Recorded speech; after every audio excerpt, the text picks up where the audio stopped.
Teleconference, please press star, then the number 1 on your telephone keypad. To withdraw your question, please press the pound key. I will now turn the call over to Mike Kern. Please go ahead. Thank you very much. Let's go ahead and get started. We do have our first coach on the line. It's Greg Lansing of Indiana State. The Sycamores this week are playing at Wichita Wednesday and then facing Drake at home later this weekend. Morning, Greg. Morning, Mike. How are you? Good. How are you? Good, thanks. Good. Let's preview the Shockers and talk about your game at Wichita State this Wednesday, and then we'll open it up for some questions for you. Well, I mean, obviously they're one of the better teams in the country, and they have been over the past several years. And I said before the year that them and UNI were the elite members of the league, and everybody else is kind of going to be fighting to see where we'd finish after that. And it's looking like it's probably the case. I just have a lot of respect for them. I admire their front court, the guards, just the way that they're the back court. I mean, Fred Van Fleet and Ronnie Baker and the X Factor and Takale Cotton. I think Van Fleet's the best pure point guard in the country, and the things he does and the way his leadership has just continued to increase. And Ronnie Baker, obviously on the NBA radar, and then Takale Cotton. They play both ends. They play the right way. They're unselfish. They compete at the highest level, and their records and how many games they've won speaks for himself. So we're looking forward to going over there and competing with them. It's a great place to play, as everybody knows, and we know we got our work cut out for us. Thanks, Greg. Let's go ahead and open it up for some questions now for the coach. Questions for Greg Lansing. Please press star, then the number 1 if you'd like to ask a question.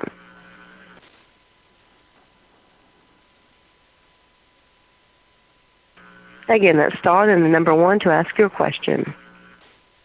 Greg, Paul Solentrop was unable to join, but he did want me to ask you questions about Brenton Scott in particular. And are you getting commission so far? And if you could talk a little bit about his play. He certainly had a nice game at Loyola the other night. Do you get any commission for doing his job? Absolutely. Yeah. He just wanted me to talk on Brenton. Yeah. Oh, just Brenton's a tough competitor. I mean, I've always said his biggest strength is his biggest weakness. It's his confidence level that he has in his game. But he has grown up so much in the time that he's been here, not just as a player, but as a person. And he just continues to improve and get better and understand how we want him to play at both ends of the floor, being a better teammate all the time. I love the kid, and there is never any fear at this guy. I mean, there is no fear whatsoever with him.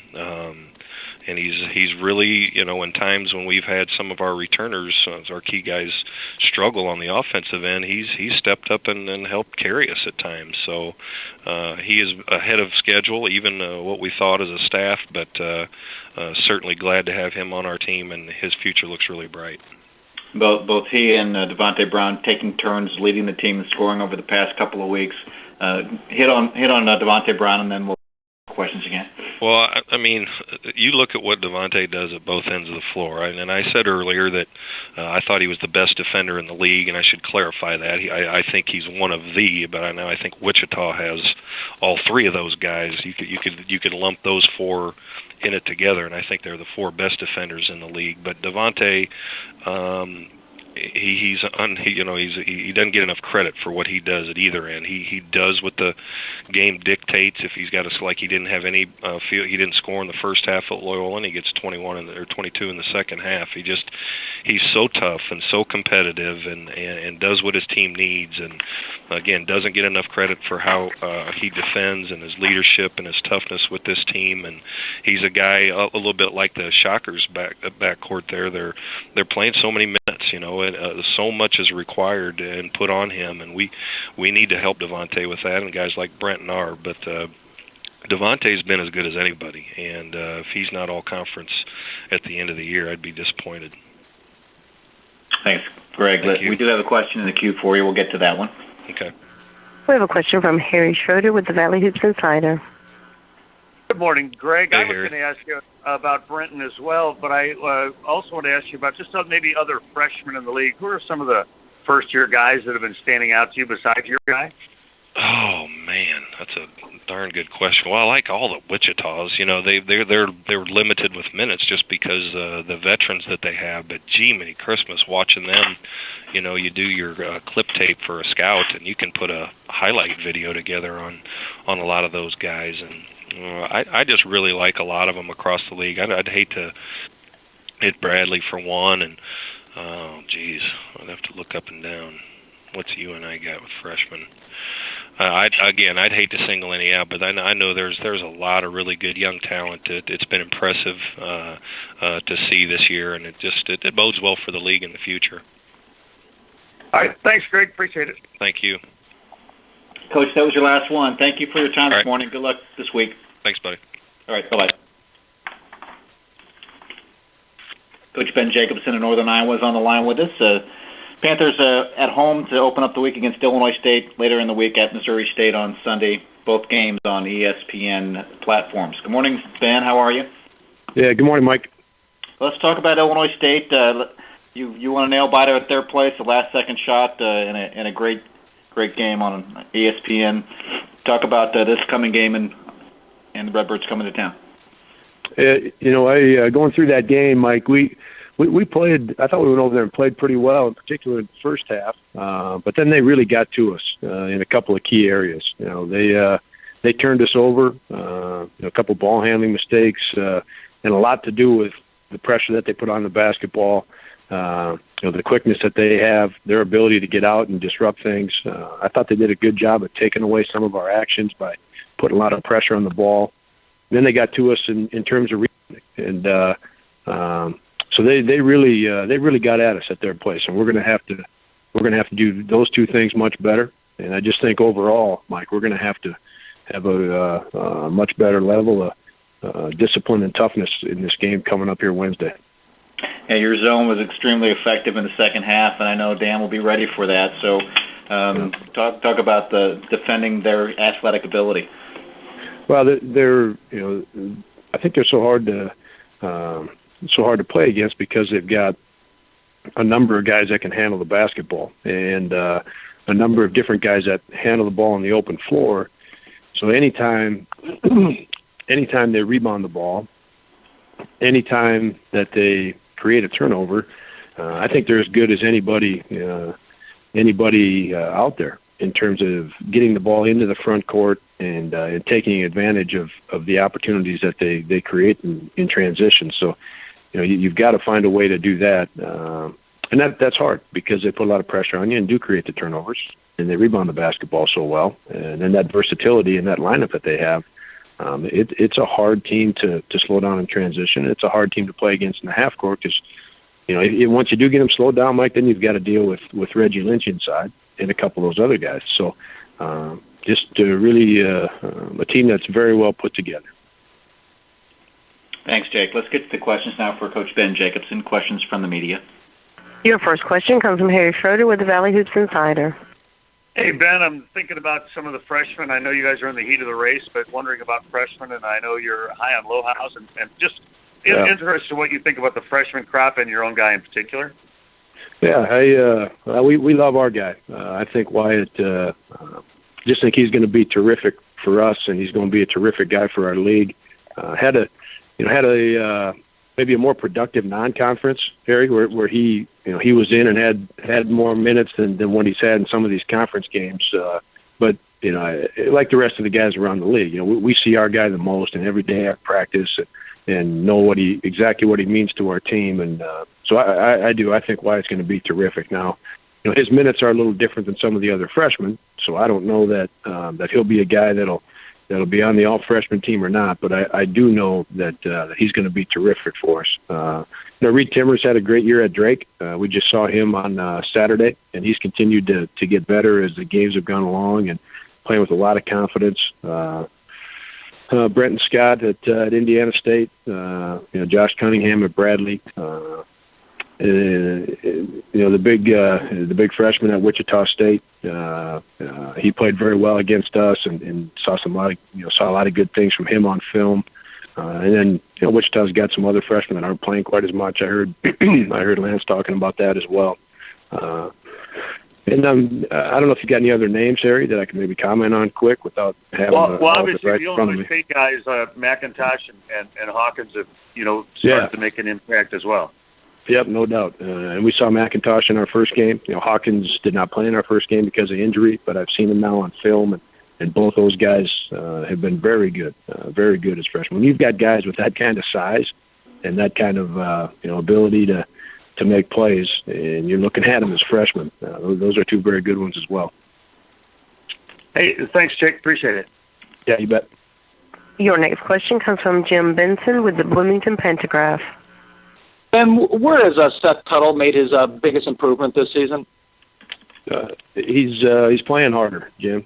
His effort is much better on a possession by possession basis than what it was a year ago.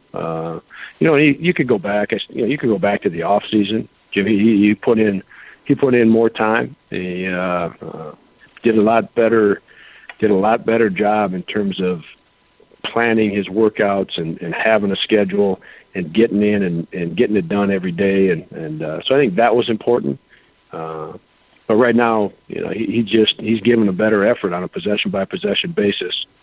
And then the last thing I'd tell you, Jim, is his leadership has grown tremendously. It was really good last year, and it was good early in the year, but he's taken that to another level, and that's making a real difference for our team.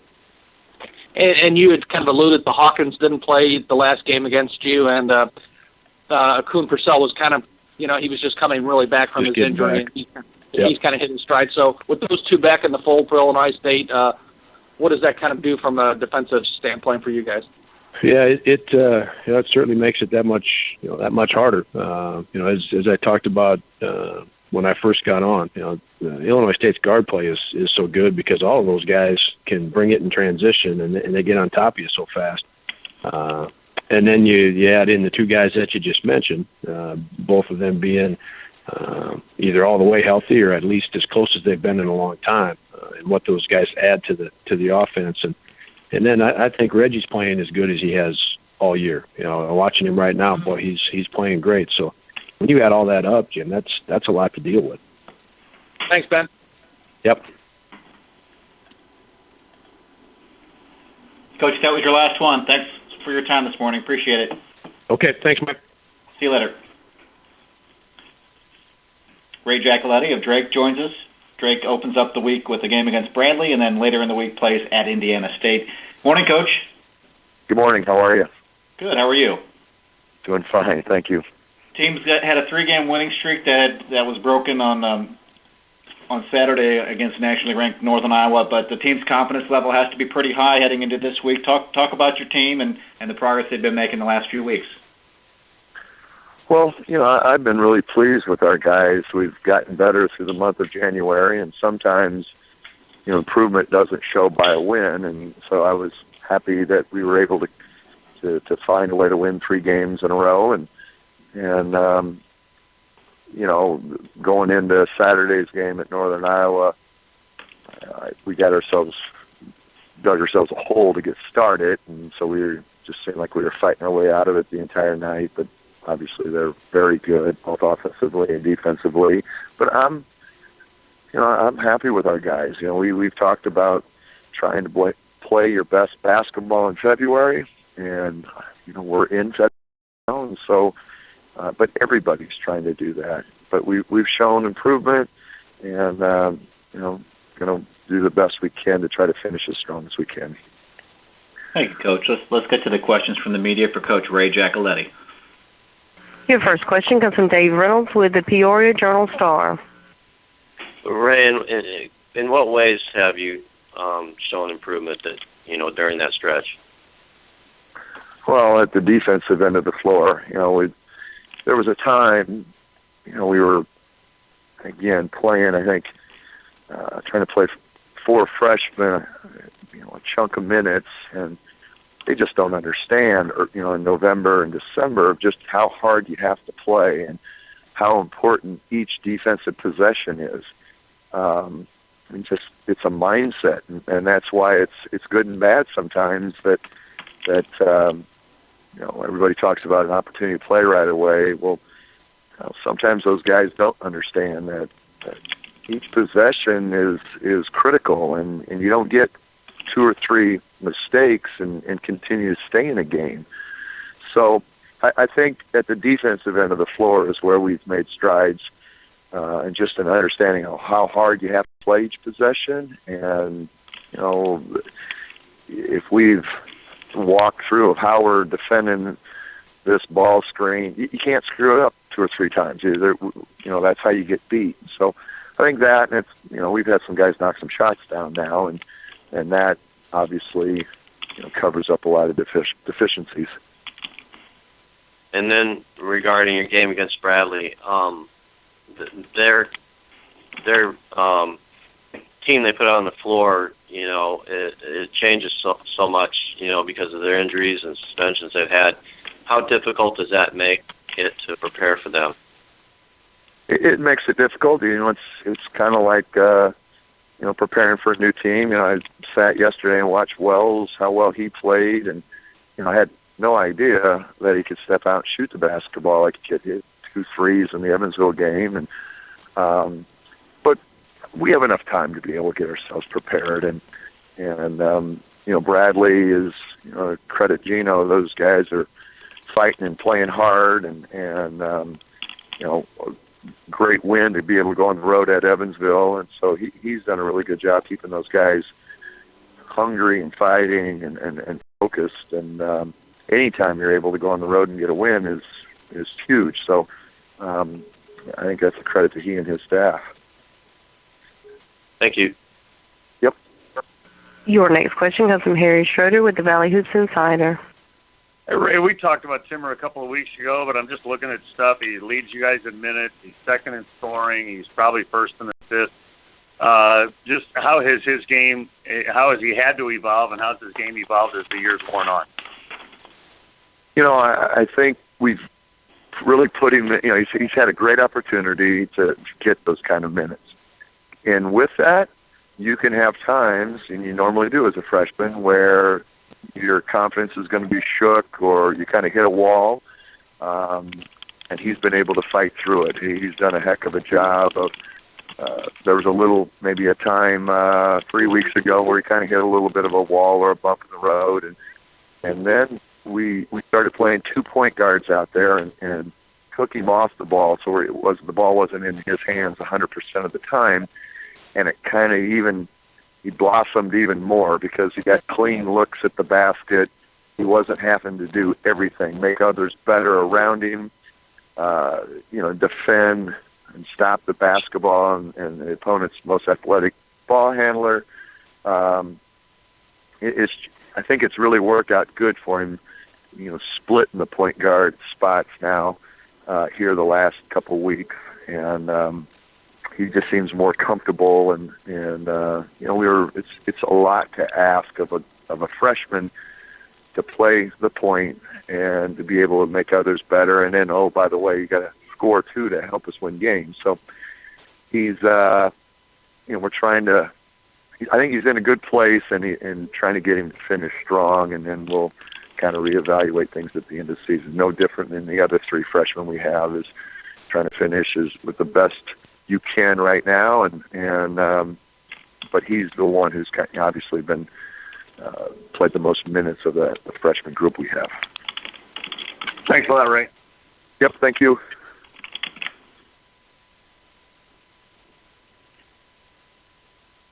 Ray, that was your last question. Thank you for your time. Good luck this week. Yep, thank you. Okay, bye-bye. Paul Lusk of Missouri State is on the line with us. The Bears this week have a game at Evansville and then return home for a Sunday telecast with Northern Iowa. Morning, Paul. Hi, Mike. How are you? Morning. Good morning. You? Good. Let's preview your game against Evansville. Gideon Miscavige did not play in their last game, first in their Illinois State game, but certainly without him, they're a different team. But preview the game for us, and we'll open it up for some questions. Obviously he's a very good player. He's had a great year, and it affects them not having the big kid out there. But they still got a good team. Marty's done a very good job. We'll have our hands full. Our roster is really been depleted with some injuries and some other things. So We're going to have to concentrate on what we do. They pose a lot of problems. I thought we guarded them the first time. We did a nice job on DJ Ballantyne when they came over here a couple of weeks. They beat us right at the end, but they always give you a lot of problems with their motion offense. Thanks, Paul. Let's get to the questions now for Coach Paul Luss. Questions from the media. Your first question comes from Daniel Alar with the Evansville Courier. Hey, Coach, you talked about the roster being depleted. How has the team dealt with the adversity of the injuries and some of the losses? Are you able to keep the morale up? Well, it's hard. I don't think there's a blueprint for it. Last week when we found out, we lost Dorian Williams and then Christian Kirk was going to be out. Those were blows. And Dorian Williams is our most valuable player. He's our most valuable guard. He's our main handler, and it's tough. But you just try to keep your guys positive. It probably there's never a good time for that to happen. But then going into Wichita State and having to throw Sean Roundtree into the fire, but you just hope that they grow from it. They get stronger. It's not easy. We are down on bodies, but we just have to continue to fight through it. And the 7 or 8 that we do have, they're going to get a lot of opportunities. Have either of those other 2 guys that you mentioned been cleared? Do you know anything about their availability? No, they have not been cleared, and we'll just, I think it'll be continued to go on and see where they're at today, but we're preparing not to have them, so that's where we're at right now. And you mentioned they did a good job on Ballantyne the first time around, but some of Evansville's other guys stepped up. Do you still obviously start your defensive scouting report with Ballantyne and then go? I think so. I just. It makes it hard. Dorian obviously was our best perimeter defender, and then if you don't have him, that changes everything. We started 2 freshmen in the backcourt last game. I don't know that you have any one guy that can guard DJ Ballantyne, but I always thought Dorian has done a pretty good job on him. But I think the scouting report starts with him, but they've got other good players around them. Last time, the Borgia kid was the difference in the game over here. He really hurt us. We're going to have to mix things up. You worry about foul trouble. You worry about all those different things when you have so few bodies. So we're going to have to try mixing things up and be awfully smart. But there's no doubt DJ Ballantyne is a guy that can change a game. He can go on big runs. You always have to be conscious about him. All right, thank you, Coach. You bet. Your next question comes from Lyndall Scranton with the Springfield News Leader. Yep, obviously it was not ideal for Sean to have to play 40 minutes the other night, but do you see him making strides in his game? You can assess his play? Lyndall, it's the kid he's a great kid and he's going to be a good player, but to have to throw him into that environment against Fred VanVleet and Ron Baker, who arguably, they're just arguably maybe the best backcourt in the country. It's very difficult. We don't have a lot of options. There's no doubt that moving forward, depending on how much longer Dorian's out, we're going to have to get him out of the game. It's just in that situation there, we knew they were going to pressure us to death. We didn't feel like, there was probably another guy that could get the ball up, but I thought Sean did a pretty good job. I mean, he played 40 minutes. He didn't make a shot, but for the most part, he took care of the basketball. He tried doing the things that we're asking him to do. It was very difficult because we couldn't run any offense. They pressured him the full length of the floor. They got on top of our guards. It was very difficult, but I think he'll grow from it. He has to stay positive. He's going to get a lot of minutes here. He's got to keep working, and I think he'll do that. Thanks. Yep. Your next question comes from Carson Teague with the Waterloo Courier. Hey, Coach, you're going to see UNI this weekend. I want to ask about Seth Tuttle. You've been in the league for 4 years. How have you kind of seen him evolve over those 4 years? Well, just, was always so impressed with him. He's a unique player. I think he has added to his ability to make a perimeter shot, but I still don't think that's the best thing that he does. The best thing that he does is get the ball on the block and maneuver, and he has great feet. I do think he's become a better driver and a better finisher. He's a tremendous passer. He's got a level of toughness. He's just an excellent player, and I think the greatest compliment you can give a player is what do you do and how do you impact the others around you? And I think he makes everyone better around him, and that's about as high of a compliment as you can give a player. But just an excellent player, tremendous footwork, just a tremendous player and a tremendous competitor. Thank you. You bet. Your next question comes from the line of Harry Schroeder with the Valley Hoops Insider. I was going to ask you about Sean as well. Just what do you see? Where's the ceiling for him, and how have you seen him grow this year? I know you've thrown him into the fire. It's been hard. Yeah, well, right now with we're literally down to one point guard, and he's our primary handler, and so you're asking him to do a lot. It'll be the same thing Tuesday night, but hasn't shot it well. As I said, initially we thought he would be a guy, he'd be that third guy behind Dorian, behind Marcus, as a guy that you could go to as a handler. And we thought he would be kind of in that backup role. And things have changed. Our roster's changed. So he's been thrown into the fire. Hasn't shot it well. I do think he's going to have the ability to make shots for us. I just think it's the speed of the game. It's the transition from high school to college. But he's tough. He's a strong kid. He's a student of the game. He works very hard. I think he'll continue to get better. And, these next couple weeks, he's got to stick with it. There's going to be a lot of responsibility on him. As there was the other night at Wichita State, he can't get down. He's got to keep working. He's got to get in and study film. And I think he'll do all those things. Thanks, Paul. You bet. Paul, that was your final question. Thanks for your time this morning. Good luck this week. Thanks, Mike. All righty. Bye. We next go to Coach Barry Hinson of Southern Illinois. The Salukis opening up their week at Loyola on Wednesday, returning home this weekend for a game against Evansville. Good morning, Barry. Good morning, Mike. Well, let's preview Loyola for us if you could. Talk about the Ramblers, and then we'll open it up for some questions.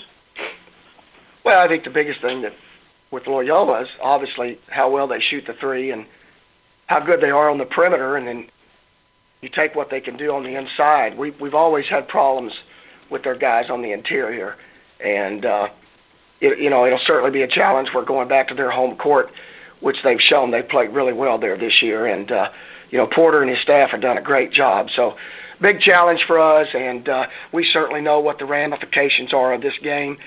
This is no secret. This is no hidden surprise for any of us. So this is a big game for the two of us.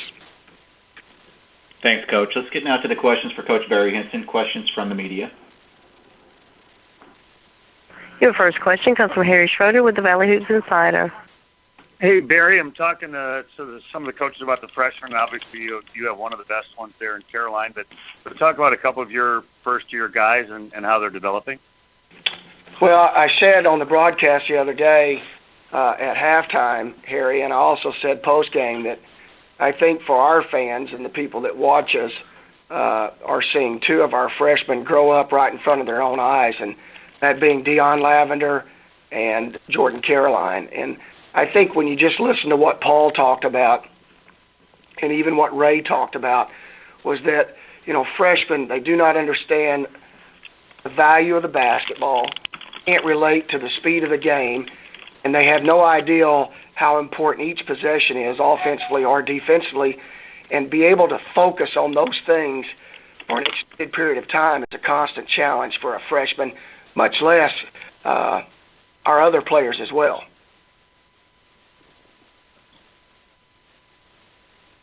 Thanks, Barry. Thank you, Harry. Your next question comes from Todd Hefferman with the Southern Illinois. Barry, you played pretty well at Drake. How do you try to take this momentum on the road and try to get a road win on Wednesday? Well, I think you do exactly what you just said, Todd. I think you try to take the momentum, and I think you have to have a good practice. We have to have a good practice today. We have to have good preparation tomorrow. Our guys, their heads seem to be, for the most part, in a good area and or in a good state of mind. But we just have to treat each day. We got to get better, and we can't let one win jumpstart or think that we're playing well. And we got to get our butts in gear and get ready to play into a tough environment there at Loyola. Do you think the game against Illinois State was one of your better back-to-backs, playing 2 games in a row?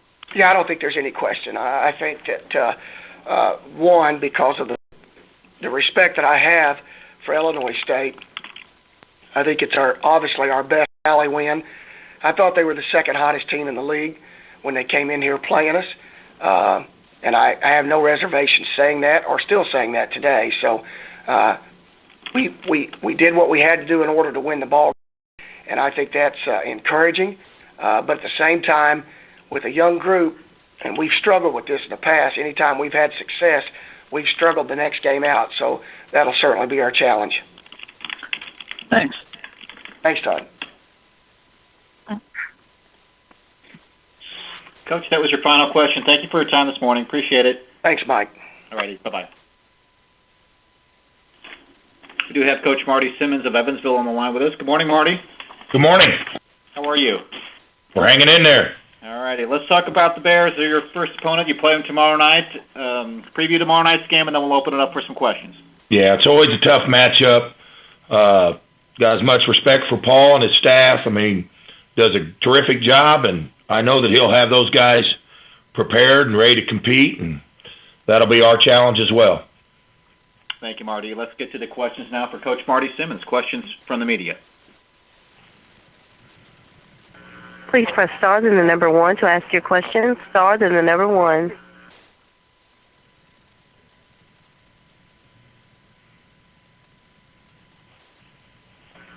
Your first question comes from Lyndall Scranton with the Springfield News Leader. Hey, Marty, not having a Gideus, can you just describe what that does to your team?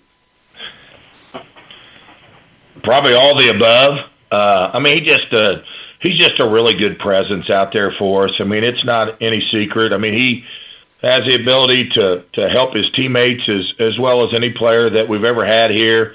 He brings a tremendous attitude, and I mean, he's good in the locker room. He's good on the bench. I mean, he just has a zest for wanting to play and wanting to be successful. It's just unfortunate, on for him because he loves to play the game. Any idea what his status would be for tomorrow night? He'll be reevaluated either later today or first thing in the morning. That's about all I know right now. He has not. He practiced with no contact Friday, and he has not practiced since. Thank you.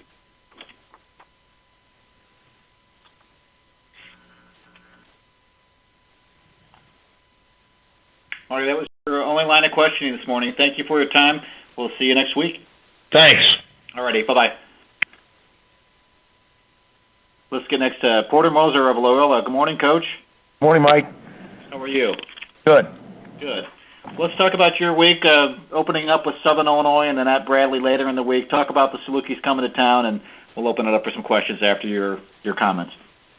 The thing that's been impressive about Southern Illinois, and it's 2 years in a row, is that they didn't get out of the gate very fast on the conference race, and Barry and his staff have done an amazing job by having those guys. I mean, it just seems like they play harder as the year goes on, and it's just amazing of how hard Southern Illinois plays. That's what I think of when I'm watching them, is just the effort, the toughness defensively. I mean, he's always been so sound defensively, but it's the soundness defensively combined with effort, and you just got to credit them and those kids that they're getting hot at the right time, and they're definitely hot with that Illinois State back, and the way they played at Drake. Thank you, Porter. Let's get now to the questions for Coach Porter Moser of Loyola. Please press star then the number 1 to ask a question. That's star then the number 1. Your first question comes from Dave Reynolds with the Peoria Journal-Star. Hey, Porter. Earl Peterson had a big game for you the other day. What do you see out of his development? Obviously, he's had to step into more of a scoring role with Milton out, but could just tell us a little bit about Earl? Right there, Dave, is with Milton out, Earl's the next guy up that can really go get a shot or create a shot for others. And, like any junior college player, it takes them some time to get their feet wet. And, Earl's had his ups and downs and had some definite great games for us early on, but his consistency is starting to really come through since Milt's been out. He's really been a guy. And the thing is now getting healthy again. He played 5 games in a row. He's got a metal thing on his toe. He has a broken toe. And he went through, the same time Milt got hurt, within a day of it, broke his toe. And now he's healthy. I mean, he feels great. His toe feels so much better. He has been playing with this thing in his foot or shoe. And but his confidence level, and we really need it. Someone stepping up with Milt out, and he was the only one that really matched the intensity of Indiana State's guards. And we need some other guys to really jump on board. Is there any change in Milton's status at all going forward? Sees the doctor tomorrow. He sees the doctor tomorrow and get reevaluated. Thanks. No problem, Dave. Your next question comes from Todd Hefferman with the Southern Illinoisans.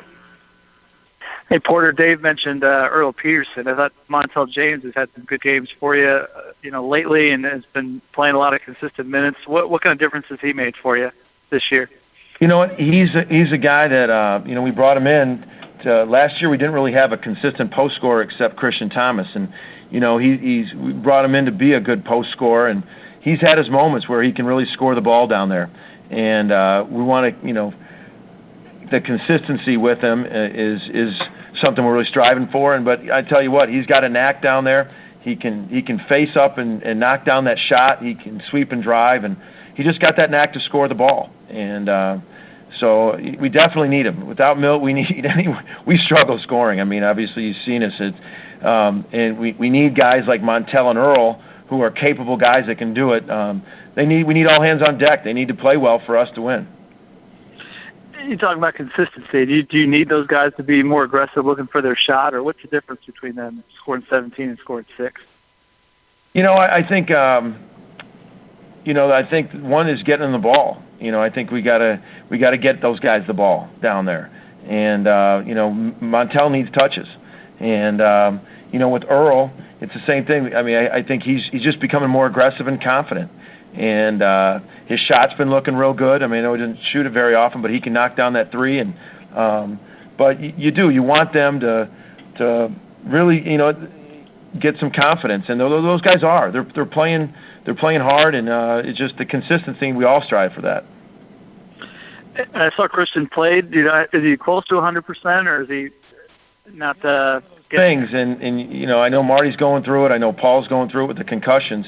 It is he got cleared. He didn't have any headaches, but he wasn't himself last game. I mean, he was he just wasn't himself. He's gotten completely cleared. He does have no headaches and everything, but he just got to get back in the flow. He just was not in the flow against Indiana State. He knew it. We talked about it afterwards. He said he feels fine.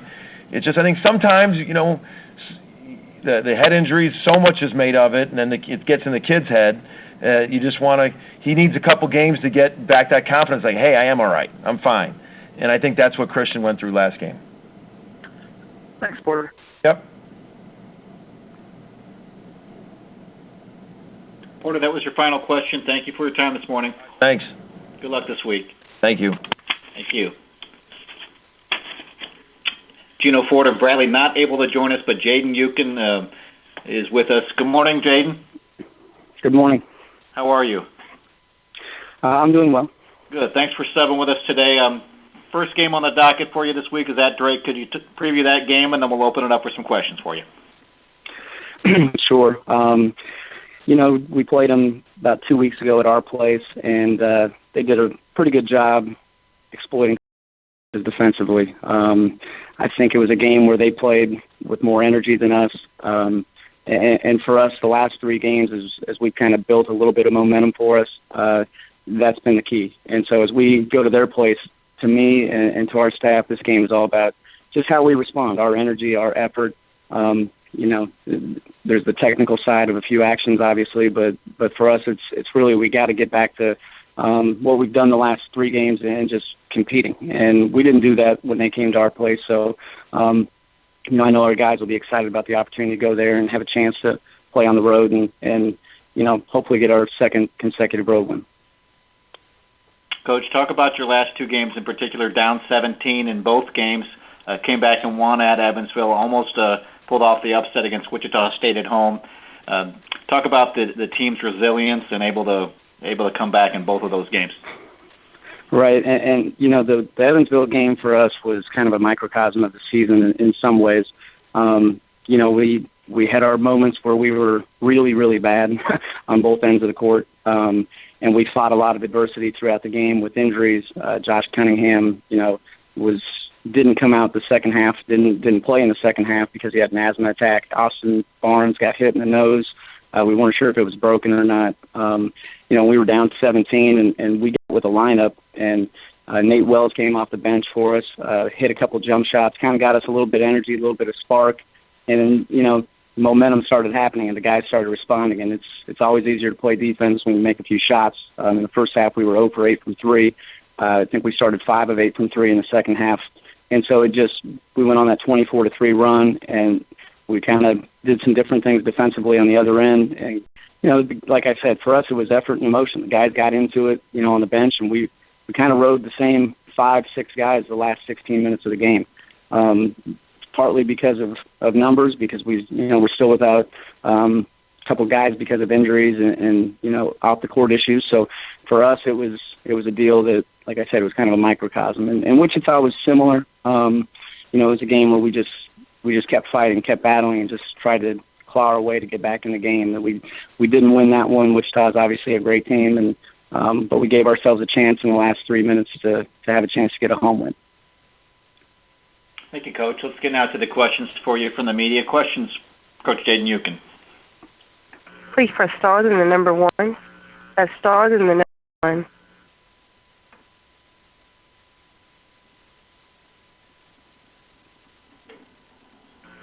Again, press star then the number 1 to ask your question.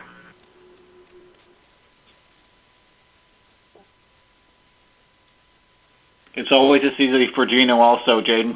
Thank you for your time this morning. Appreciate it. Okay, no problem. Thanks. All righty. Bye-bye. Good luck this week. All right, thanks.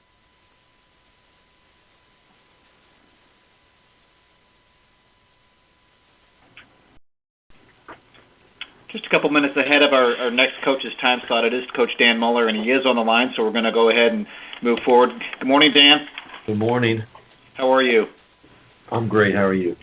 Good. Let's talk about your week, opening up against Northern Iowa and then back at home against Wichita State. 2 ranked teams, certainly an opportunity for the Illinois State Redbirds to make a statement.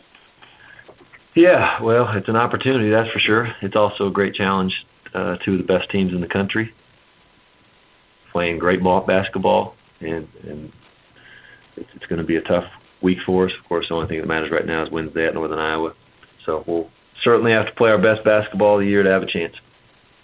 Thank you, Dan. Let's get now right to the questions for you. Questions from the media for Coach Dan Muller.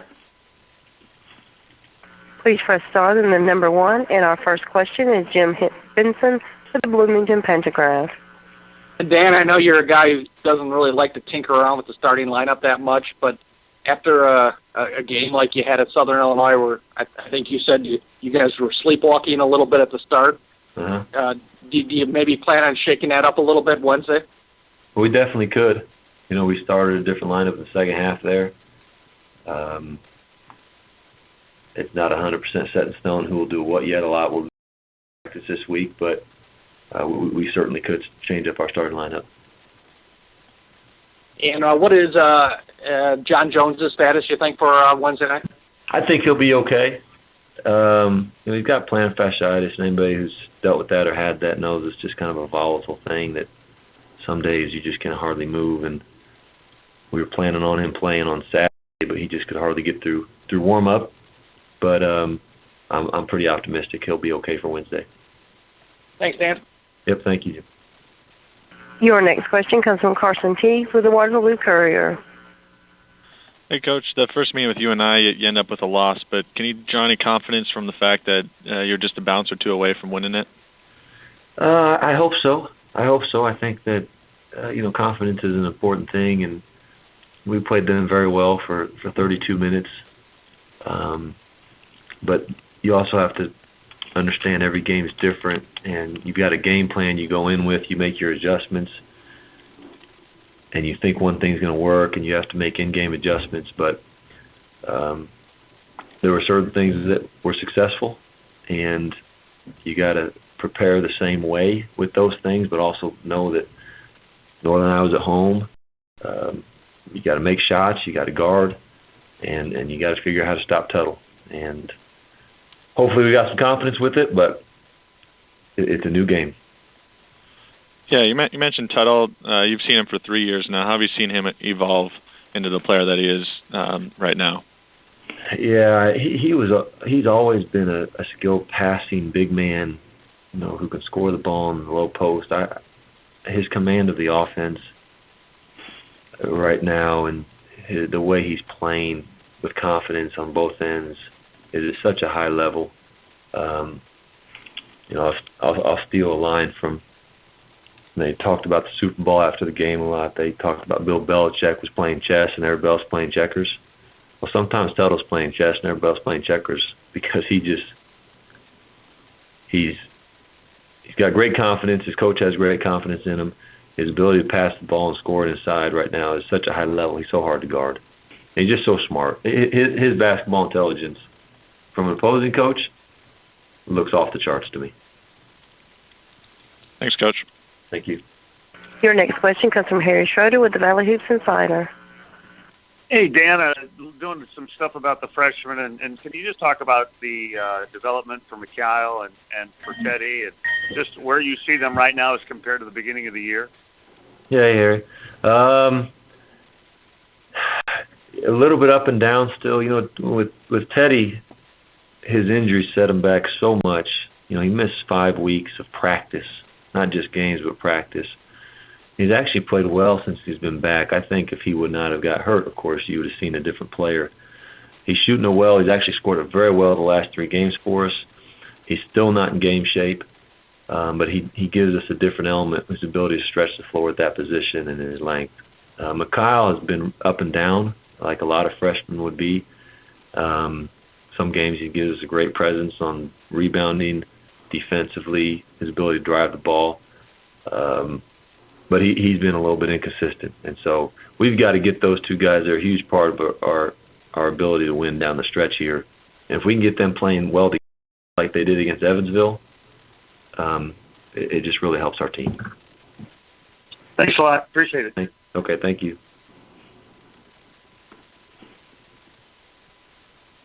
Dan, that was your final question. Thanks for your time this morning. Good luck this week. Okay, great. Thanks. All right, we'll see you.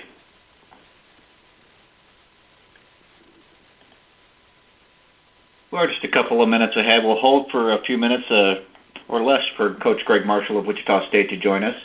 Just one piece of news from the league office. We did announce our final wild card selections for the final weekend of the season. Illinois State and Evansville will be featured on the NBC television network on February 28th. Earlier, Northern Iowa and Wichita State was announced for the ESPN platform for that same day. That time has not been set for the Wichita State and Northern Iowa game, nor has the network, but it'll be on an ESPN platform.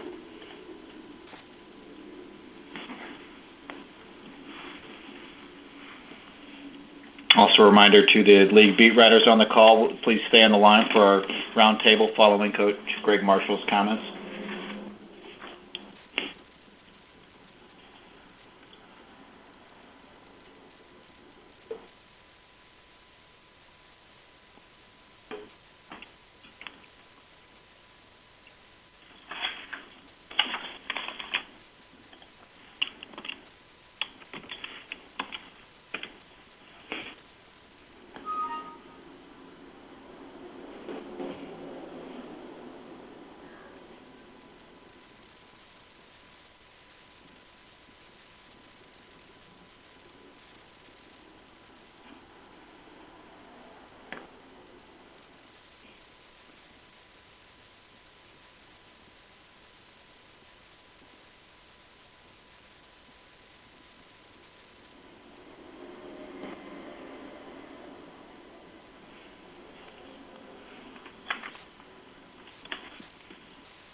couple of Wichita State-related notes as we wait for Coach Marshall to join. Fred Van Vliet of Wichita State had a triple-double on Saturday against Missouri State, recording 10 points, 10 rebounds, and a career-high 11 assists in the Wichita State victory. It's the first triple-double since the 2012-13 season when Troy Taylor had 10, 10, and 10 against Creighton. First Wichita State triple-double in 43 seasons when Terry Benton had a triple-double in 1972. Two league teams are rated in the top 20 of the RPI. Only 3 times in league history has the league had 2 in the top 20 on Selection Sunday. That was in 2006, 2007, and 2012. Those 2 teams, of course, Northern Iowa and Wichita State. Wichita State at 16 and Northern Iowa at 19 following this weekend's games. Missouri Valley Conference also one of just 2 leagues with 2 teams that have 20 or more victories. Northern Iowa and Wichita State representing the league on that list. The ACC is the only other conference with 2 or more teams. The ACC actually has 3 with Virginia, Notre Dame, and Duke, all with 20 or more wins so far this season.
Morning, Coach. Good morning. How are you? I'm fine. How are you? Good, good. Let's preview your week for us. Your first game of the week, Indiana State coming to town. Talk about the Sycamores. First time you've seen them this year. You get them twice in your final 6. What do you know about Indiana State? I know Greg Lansing's done a great job with all the departures he had last year. He lost his entire senior backcourt, 1 through 3. I know Javonte Brown and Brenton Scott have really stepped up in those roles, as well as the kid Bennett. I've watched them when I'm scouting other teams, but I've never really concentrated on them until this weekend. So they had a tough non-conference, but they're playing well once they got into the league. Thank you, Greg. Let's get to the questions now for you from the media. Questions for Coach Greg Marshall. Your first question comes from Todd Golden with the Tribune-Star. Greg. Hey. When as you know, Indiana State has 2 big men who can score in the paint and spread the floor a little bit. How does that influence your defensive plan and plan of attack against Indiana State? Well, we've been playing against those guys forever, it seems. Gant and Kitchell, they're inside-out guys, and you're just gonna have to guard him. You have to guard him all over the floor. Have to, take away the deep sit-ins and know that they can stretch it to the three. What are your, you mentioned Brenton Scott, what do you think has made him successful, especially, I'm sure you've only looked at Valley film, but what do you think is kind of the thing that's helped him be pretty successful at an early stage? Well, he seems to play with the confidence that lies his youth. He has a great stroke, and Coach Lansing seems to have a lot of faith in him, which speaks volumes. All right, thank you. You're welcome. Your next question comes from Jim Benson with the Bloomington Pantagraph. Greg, could you talk a little bit about Fred's year? Obviously, he came in with a big target on his back, coming off a great season last season, and is he really maybe even hitting his stride right now? He's played really well. 2 of the last 3 games with the triple-double, and then he had a career high not too long ago. Then he had the tough outing at Bradley where he was saddled with foul trouble. So he's been in foul trouble some once we got into league play for whatever reason. But when he's out there, his team generally wins. I mean, that's how you measure a great point guard. So his numbers are not quite what he would hope they would be, or we would hope they would be. But in the end, he's won 20 times in 23 outings, and I wouldn't trade him for anyone. So I really love him when he's out there running my club. Thanks. You're welcome. Your next question comes from Harry Schroeder with the Valley Hoops Insider. Greg, I wanted to ask you about a couple of the freshmen, in particular Kelly and Shaq, and also Holland. Just how has their freshman year progressed for you? There's fits and starts. Some games good, some games not so good. Just like most freshmen. What are you expecting from them down the stretch here? As you guys play to the end of the season? Probably much the same, unless the light comes on for them. I don't know when that happens for each kid. Some never happens. Some takes a year or two. Some have it from the first day. That's just depends on the kid when they decide that they don't want to play like freshmen anymore. Okay, thanks, Greg. You're welcome.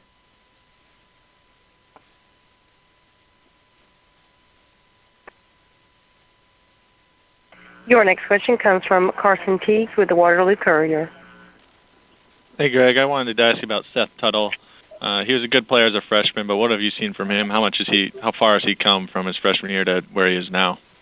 Well, he's gotten stronger. He's more physically ready to go through a season, and he was very thin, but I'm sure he's done quite a bit of work in the weight room, and he's also developed his moves, his perimeter game, his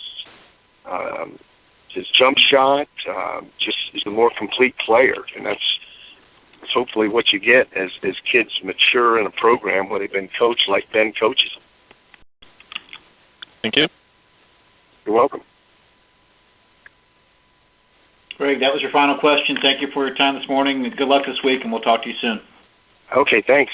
All righty. Bye-bye. This does wrap up our weekly call. We'll ask those of you not staying for the Beat Writers Roundtable to disconnect at this time.